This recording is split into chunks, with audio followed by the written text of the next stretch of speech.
নমস্কার বন্ধুরা, সবাইকে শুভ সকালের অনেক অনেক শুভেচ্ছা। শুভ বিবাহের আজকের পর্বের রিভিউ নিয়ে আমি এসে গেছি তোমাদের সামনে। বাংলা সিরিয়াল সমাচারে তোমাদের সবাইকে স্বাগত জানিয়ে আজকের পর্বের রিভিউ আমি শুরু করছি। শুরুতেই তো দেখা যাচ্ছে যে সুধা ঝুম্পাকে বলছে যে পরিষ্কার করে বলো চিরকুট কোথায়। বলে চিরকুট কোথায় আমরা কি করে জানবো? বলে তুমি কার সাথে ফোনে কথা বলছিলে? বলে পাপার সাথে কথা বলছিলাম। বলে কেন এই সিচুয়েশনে তুমি বাবার সাথে কেন কথা বলছিলে? বলে আসলে পাপার অনেক কন্ট্যাক্ট, তো তাই ভাবলাম যদি কিছু করতে পারে সেই কারণেই। তখন বলছে যে আচ্ছা তোমার তো গার্ডেনে থাকার কথা না, তোমার তরিতারা কোথায়? ওদেরকে দেখতে পাচ্ছি না, তরিতা অনিমেষ।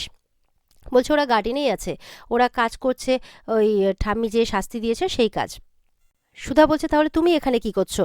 বলে আমি আসলে অনেকটাই করে ফেলেছি, ওদেরটা বাকি আছে, তো তাই ওরা কমপ্লিট করছে আর কি। তখন বলছে ঠিক আছে, ওরা তো গার্ডেনেই আছে। আর রেশমি বলছিল গার্ডেন থেকেই নাকি চিরকুটকে পাওয়া যাচ্ছে না, তাহলে আমি বরঞ্চ গার্ডেনে গিয়ে একটু খোঁজ নিই। তখন বলছে না না, ওদের কাছে খোঁজ নিয়ে কোনো লাভ হবে না, ওরা কিছু দেখেনি। তখন সুধা বলছে তুমি কি করে জানলে? বলে আসলে আমি ফোন করে জেনেছি আর কি। তখন বলছে তবু আমি খোঁজ নেব। এই বলে সুধা যখন যাচ্ছে তখন এদিকে তো ঝুম্পা ভয় পেয়ে গেছে মনে মনে, এবার কি হবে? ওরা তো গার্ডেনেই নেই, গেলে তো ধরা পড়ে যাবে। তখন এদিকে তেজ আটকাচ্ছে সুধাকে, বলে শোনো এখন ওই সমস্ত করে টাইম পাস করে কোনো লাভ নেই, আমিও খোঁজ খবর করে দেখেছি, কেউ দেখেনি। বরঞ্চ আমার মাথায় একটা আইডিয়া এসছে, এখন তো মোবাইল ফোন সবার হাতে হাতে, তাই আমরা যদি সোশ্যাল মিডিয়াতে একটা পোস্ট করি চিরকুটের ছবি দিয়ে, তাহলে মনে হয় সেই খবরটা খুব দ্রুতভাবে সবার কাছে পৌঁছে যাবে। সুধা তো এটা শুনে রাজি হয়, বলছে ঠিক আছে তাহলে কোনো অসুবিধে নেই, এটা তো খুব ভালো আইডিয়া। তখন সেই মতো করে তারা ব্যবস্থা করতে থাকে। তারা একটা ভিডিও শ্যুটও করে, যেখানে তারা চিরকুটের ব্যাপারে সবাইকে জানাচ্ছে। আর যে খুঁজে দিতে পারবে তাকে 1,00,000 টাকা পুরস্কার দেবে তেজ।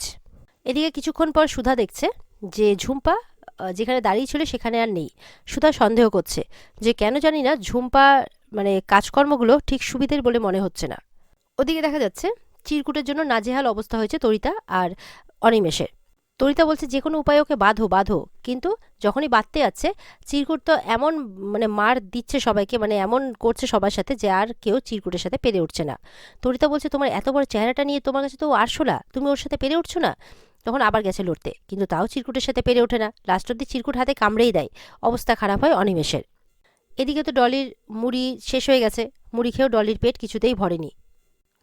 তখন বলছে যে এই বাড়ির খাবার তো খেতেও পারবো না, আচ্ছা ঠিক আছে আজকে না হয় জল খেয়ে পেট ভরিয়ে দিই। তখন জল খেয়ে নেয় বেশি করে ডলি, আর বলছে যে কালকে তো বউ ভাত, কালকে না হয় ভালো মন্দ খাবো। এদিকে দোয়েল এসছে, বিছানা করা হয়ে গেছে, যে চলো বিছানা করা হয়ে গেছে এবার ঘুমোতে হবে। তখন তো যখন যাবে তখন দোয়েলের মা ইচ্ছে করে দোয়েলকে ডেকে নেয় যে মা আমার পাটা খুব ব্যথা করছে, একটু চেপে দিবি রে। তখন মানে ডলি বলছে তুমি বরঞ্চ আজকে মায়ের সাথেই থাকো, মায়ের মনে হয় শরীরটা খারাপ হয়েছে। তখন দোয়েল বলছে তোমার একা একা থাকতে ভয় হবে না? ডলি বলছে না না, একদম কোনো অসুবিধে হবে না দেখো। আর এদিকে মনে মনে ডলি বলছে আমি তো কোনোদিনও একা থাকিনি, আমার সাথে রেশমিদি থেকেছে, ঠিক আছে অসুবিধে নেই, আমি মানিয়ে নেব। দেখা যাচ্ছে ডলি কিন্তু খুব লক্ষ্মীমন্ত একটা মেয়ে। এদিকে খাওয়ারের কথাও দোয়েলকে বলছে আমার খুব পেট ভরে গেছে, আর কিচ্ছু খাওয়ার জায়গা নেই। আর ওদিকে আবার বলছে তুমি যাও মায়ের সাথে শো, আমি একা ঘরে শুয়ে যাব। আর এদিকে অদিতি আর জেঠিমা মিলে প্ল্যান করেছে, মানে গমকে গরম করছে আছে, এবার সেই গরম গমটা নাকি ডলির বিছানাতে দিয়ে দেবে, যাতে বিছানাটা এতটাই গরম হয় যে ডলি ঘুমোতেই না পারে, যাতে তাদের বাড়িতে এসি আসে, সেই জন্য গরম গমটা ডলির বিছানাতে দিয়ে দিচ্ছে। সেই সময় বিছানাটা করার সময় ডলি কিন্তু চলে আসে যে দিদি তুমি এখানে কি করছো? এদিকে তো তেজ খুব চিন্তা করছে। জ্যোৎস্না এসে বলছে কিচ্ছু হবে না দেখিস। সুধা বলছে এত চিন্তা করো না, কিচ্ছু হবে না। তখন তেজ বলছে কি করে চিন্তা করব না, এতক্ষণ হয়ে গেল এখনো একটাও ফোন আসেনি, যতক্ষণ ফোন না আসছে যতক্ষণ কোনো খবর না পাচ্ছে চিরকুটের আমার একদম ভালো লাগছে না। ওদিকে ছোট কাকিমা মনে মনে ভাবছে যে একটা রাস্তার ছেলের জন্য এতটা উদার এতটা চিন্তা কিসের জন্য হচ্ছে, নিশ্চয়ই কোনো রহস্য আছে। এদিকে জ্যোৎস্না বলছে জানো তো ওকে তেজ খুব ছোট্টবেলাতে নিয়ে এসেছিল, ও এই বাড়ির না হলেও কোনো রক্তের সম্পর্ক না হলেও ও আমাদের কাছে অনেকটাই নিজের, একদম নিজের। তখন তেজ বলছে রক্তের সম্পর্ক আছে। তখন এটা শুনে তো সুধা অবাক হয়, সুধা গিয়ে জিজ্ঞাসা করলে তেজ তখন কথাটা ঘুরিয়ে দেয়, বলছে যে না মানে রক্তের সম্পর্ক না থাকলেও ও আমাদের নিজেদেরই, এরকমভাবে বলে। তখন সুধা মনে মনে সন্দেহ করে যে আমার এরকমটা কেন মনে হলো যে তেজ আমাকে কোনো কিছু আড়াল করছে। এরপরে সুধা আবার অন্যদিকে ব্যস্ত হয়ে যায়। ঝিনুকরা চলে আসে, বলছে ঠাম্মি নাকি নিজেকে ঘরে বন্দি করে রেখেছে। তখন সুধার ধ্যানটা ওদিকে চলে যায়। তো এদিকে তো ডলি অদিতিকে জিজ্ঞাসা করছে যে কি কাজে এসেছিল ঘরে। তো অদিতি বলছে আসলে পুরনো বাড়ি তো, এই ঘরে খুব মশা, তাই জন্য তুমি একটু মানে ধূপ দিতে এসেছিলাম আর কি, যাতে তুমি ভালো মতো থাকতে পারো। আর শোনো, ওদিকে জানলাটা না একদম খুলবে না, হ্যাঁ, ওদিক দিয়ে খুব মশা আসে, অ্যাকচুয়ালি ওদিক দিয়ে খুব হাওয়া আসে, সেই হাওয়াটাতে যাতে ডলি কোনোভাবে আরাম না পায় সেই জন্যই বলছে। বলছে অনেক মশা আসে তো, যদি ম্যালেরিয়া ডেঙ্গু এইসব কিছু হয়ে যায় তোমার সাথে সাথে আমাদেরও খুব সমস্যা হবে। ডলি বলছে না না দিদি, কোনো চিন্তা করো না, আমি একদম খুলবো না জানলাটা। তারপর বলছে ঠিক আছে, অদিতি বলছে দরজা বন্ধ করে ঘুমিয়ে যেও। এরপর অদিতি চলে যায় আর দরজা বন্ধ করে ডলি শুয়ে পড়ে, আর জানলা দিয়ে অদিতি দেখতে থাকে। এরপর তো ডলি ঘুমিয়ে পড়ে। কিছুক্ষণ পর দেখা যাচ্ছে যে ডলির প্রচণ্ড গরম লাগতে শুরু হয়েছে, এতটা গরম যে খুব অস্বস্তি হচ্ছে, তার শরীরটা খারাপ করছে। বলছে এতটা কেন গরম লাগছে, আবার হাত পাও জ্বালা করছে। বলছে এতটা গরম কেন লাগছে, এতটা তো গরম লাগার কথা নয়, কিছুক্ষণ আগে তো ঠিকঠাক ছিল। অদিতি কিন্তু জানলা দিয়ে সবটা দেখছে আর হাসছে, বলে এই তো শুরু হয়েছে, এবার এসি আসবে আমাদের বাড়িতে। এদিকে তো চিরকুট বলছে তোমরা কি চাও বলো তো, কি চাও, কেন এনেছো আমাকে এখানটাতে। বলছে অনিমেষ বলছে জিতনা বাড়া লড়কা নেই উতনা বাড়া বাত। এদিকে তো চিরকুটের মাথায় হাত, মাথা চুল করছে। বলছে এরা কেমন টাইপের হিন্দি বলছে, যেন জীবনে প্রথম হিন্দি বলছে। এরপর চিরকুট বলছে মুঝে বহুত ভুক লেগি হে, মুঝে খানা দো। তো এরপর তো বাধ্য হয়ে তরিতা তাকে খাবার দেয়, খাবার দিয়েছে ডাল রুটি, যেটা দেখে চিরকুটের একদম ভালো লাগছে না। বলছে আমি এইসব একদম খাবো না। বলছে যেটা দিচ্ছি চুপচাপ খেয়ে নাও। বলে একদম খাবো না, সামনে রাখা আছে অনিমেষদের খাবার, একদম রেস্টুরেন্টের খাবার প্যাক করে রাখা। বলছে আমি ওটা খাবো। বলছে একদম না, ওটা আমাদের খাবার। বলছে খাবারটা দিবা না চিৎকার করব। তখন চিৎকার করতে শুরু করে বাঁচাও বাঁচাও বলে। আর ওরাও তখন বাধ্য হয় খাবারটা দিতে, যে এই থাম থাম, দিয়ে খাবারটা দিয়ে দেয়, চিরকুট সেটা খেতে থাকে। এবার চিরকুট তো যথেষ্ট চালাক ছেলে, চিরকুট কিন্তু খেতে খেতে এদিক ওদিক দেখছে কোনো ক্লু পায় কিনা যে কোথায় আনা হয়েছে তাকে। দেখতে দেখতে হট করে দেখে যে তেজ বেকারির একটা বক্স। বলে কি ব্যাপার, এটা তো আমাদের বিস্কিট কোম্পানির বক্স, এখানে কি করছে। আরেকটু দেখতে হয়তো, এরপর আরেকটু এদিক ওদিক দেখতে গিয়ে দেখে দরজা দিয়ে আবারও কেউ ঢুকে পড়েছে হুড়মুড়িয়ে একদম।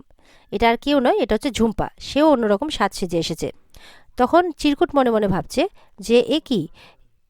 এদিকে ঝুম্পাকে দেখে তরিতা বলছে তুমি এখানে কেন এলে। বলে এই দেখো ওরা ভিডিও দিয়েছে, আপলোড করে দিয়েছে, আমাদের বেশিক্ষণ এখানে থাকলে হবে না, এবার ফোনটা করে দাও। এবার অনিমেষ ঠিক করেছে যে তেজদেরকে ফোন করবে। তেজরা তো এদিকে রাস্তায় রাস্তায় এদিক ওদিক খুঁজেই যাচ্ছে, কোথাও খুঁজে পাচ্ছে না, একে ওকে ছবি দেখাচ্ছে তাও পাচ্ছে না। কিছুক্ষণের মধ্যে তেজের ফোনে একটা ফোন আসে। তারা মনে করে হয়তো তারা যে অ্যাডটা দিয়েছে তাই হয়তো কেউ ফোন করেছে, কারণ ফোনটা আননোন নাম্বার থেকে এসেছে। এরপর তো তেজকে ফোন করে বলছে যে মানে কিডন্যাপার সেজে ফোন করেছে আর কি। তখন বলছে যে আপনাদের ছেলে আমাদের কাছে আছে। এটা শুনে তেজরা অবাক হয়। ওদিকে সুধা ফোনটা স্পিকারে দিতে বলে। তেজ তো বলছে আপনারা আমাদের ছেলেকে ছেড়ে দিন, যা টাকা লাগে আমি দেবো। তখন অনিমেষ বলছে 3 কোটি। এটা শুনে তো সুধা তেজ সবাই অবাক হয়ে যায়, এতগুলো টাকা। বলছে টাকা না দিলে কিন্তু বাচ্চাকে খতম করে দেবো। একদম রেল লাইনের ধারে যে কালী মন্দির আছে সেখানে আসতে বলছে, তাও একা তেজকে। এদিকে সুধা মনে মনে ভাবছে আশেপাশে আওয়াজ শুনে মনে হচ্ছে আশেপাশে কোথাও কনস্ট্রাকশনের কাজ হচ্ছে, যেখান থেকে ফোনটা হয়েছে। কনস্ট্রাকশনের কাজ কোথায় হতে পারে, এরকমভাবে সুধা কিন্তু ছানবিন করছে আর কি। তখন বলছে যে একটু আমাদেরকে চিরকুটের সাথে কথা বলান। এবার তো তরিতারা বাধ্য হয় চিরকুটের সাথে কথা বলায়। চিরকুটের কাছে ফোনটা নিয়ে গেলে দেখা যাচ্ছে চিরকুট একেবারে মানে হেডফোনে বিন্দাস গান শুনছে, কোনো ভয় ডর কিচ্ছু নেই, ও রিল্যাক্সে আছে। এরপর হেডফোনটা খুলে চিরকুটকে কথা বলতে বলে। চিরকুটের আওয়াজ শুনে তেজ বলছে চিরকুট তুই ভালো আছিস তো। চিরকুট বলছে হ্যাঁ আমি ভালো আছি। এবার মনে মনে প্ল্যান করেছে চিরকুট, এটাই সুযোগ কোনো একটা ক্লু দেওয়ার যে আমি কোথায় আছি। এবার চিরকুট বলছে আচ্ছা তোমার নামটা কি যেন। বলে কি বলছো, বলে বলো না তোমার নামটা কি। তেজ বলছে তেজ। তারপর বলছে যে আচ্ছা তোমার যেন কিসের ব্যবসা। তেজ বলছে চিরকুট এসব কি বলছিস। সুধা বলছে আচ্ছা দাঁড়াও না, আমাদের বিস্কিটের ব্যবসা। তখন বলছে ও হ্যাঁ হ্যাঁ বিস্কিটের ব্যবসা না। এরপর তরিতারা বলছে এসব কি বলছে, দিয়ে ফোনটা কাড়িয়ে নেয় চিরকুটকে একটা চিমটি কাটে। চিরকুট ওটা শুনে তো করে চিৎকার করে ওঠে, আর এদিকে সবাই চিন্তায় পড়ে যায়। এদিকে অনিমেষ বলছে শুনে নিয়েছিস নিজেদের বাচ্চাদের আওয়াজ। বলে হ্যাঁ হ্যাঁ আমরা শুনে নিয়েছি, আমরা এক্ষুনি টাকা নিয়ে আসছি। বলছে ঠিক রাত 12টার সময়। এরপরে তো সুধা তেজকে বলছে যে চিরকুট আমাদের কিছু বলতে চাইছিল। বলে কি, বলে কোনো ক্লু দিতে চাইছিল আমাদেরকে। তেজ বলছে কোনো ক্লু। বলে হ্যাঁ। সুধা মনে মনে বলছে তেজ বেকারি নিয়ে কোনো কিছু বলতে চাইছিল চিরকুট। এরকমটাই সন্দেহ করছে মনে মনে সুধা। আর এখানে আজকের পর্ব শেষ হয়ে যায়। তো বন্ধুরা এই ছিল আজকের পর্বের রিভিউ। ভালো লেগে থাকলে পর্বকে কিন্তু লাইক কমেন্ট আর আমাদের চ্যানেলকে সাবস্ক্রাইব করতে একদম ভুলবে না। আর পর্বে বিস্তারিত দেখতে অবশ্যই স্টার জলসার পর্দায় চোখ রাখবে। তাহলে আজকের মতো এই পর্যন্তই, ভালো থেকো সবাই, টাটা।